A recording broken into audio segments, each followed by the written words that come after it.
और पूर्व सांसद और कांग्रेस नेता उदित राज ने बिहार प्रदेश के सदाकत आश्रम में प्रेस कॉन्फ्रेंस की। इस दौरान उन्होंने कहा कि कांग्रेस मोदी सरकार के भ्रष्टाचार को उजागर कर रही है।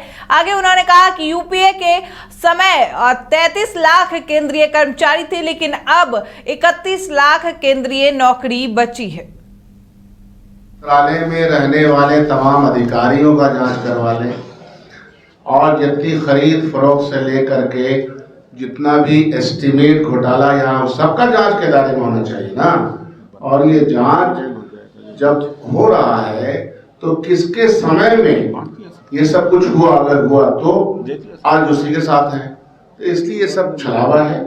मेन मुद्दा ये है जो ऑल इंडिया कांग्रेस कमेटी की तरफ से उदित जी आए थे, उन्होंने सामने रखा कि देश की जो हालत है और देश की हालत इनकी पॉलिसीज की वजह से जो हुई है, देश की आर्थिक व्यवस्था और देश में रहने वाले देशवासियों की आर्थिक व्यवस्था जो कमजोर हुई है, वो बहुत बड़ा प्रश्न है। डेमोक्रेसी यानी दबाव, इतना लोभ दे दीजिए, अगर लोभ से नहीं आदमी बीजेपी में आता है तो डर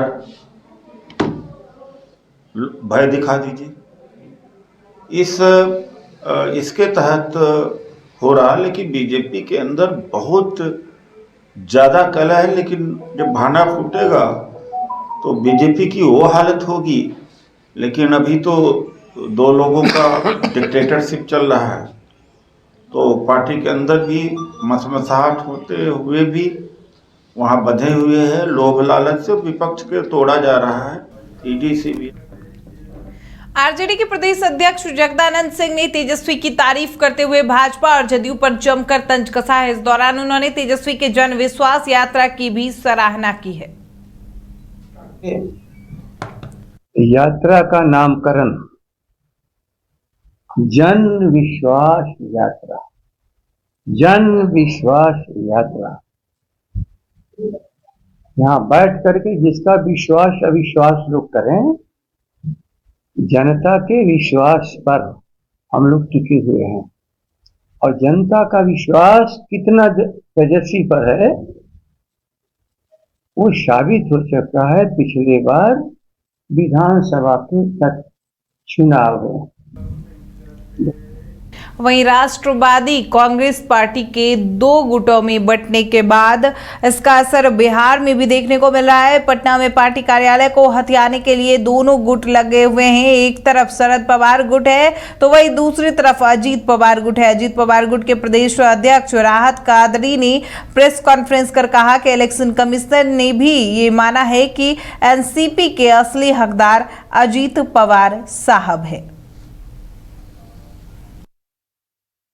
एनसीपी की बुलाई गई थी और कई राजनीतिक प्रस्ताव भी लिए गए हैं जिसको मैं आप लोगों के समक्ष रखूंगा। लेकिन कुछ असामाजिक तत्वों द्वारा लगातार पार्टी के कार्य को बाधित करने का प्रयास किया जा रहा था, जिसमें हमने प्रशासन से सहयोग की अपील की और प्रशासन के लोग आए और उन्होंने चीज़ों को व्यवस्थित करने का काम किया। साथ ही साथ पार्टी के राष्ट्रीय अध्यक्ष माननीय अजीत दादा पवार, पार्टी के राष्ट्रीय कार्यकारी अध्यक्ष माननीय प्रफुल्ल पटेल साहब का मैं आभारी हूं कि उन्होंने बिहार प्रदेश राष्ट्रवादी कांग्रेस पार्टी की जिम्मेदारी मेरे कंधों पर सौंपी है।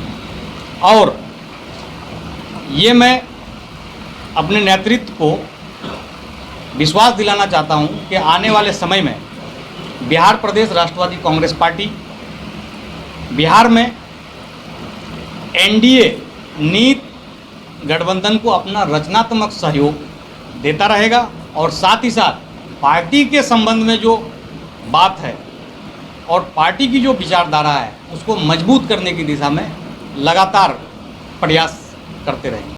एनसीपी की बुलाई गई थी और कई राजनीतिक प्रस्ताव भी लिए गए हैं जिसको मैं आप लोगों के समक्ष रखूंगा। लेकिन कुछ असामाजिक तत्वों द्वारा लगातार पार्टी के कार्य को बाधित करने का प्रयास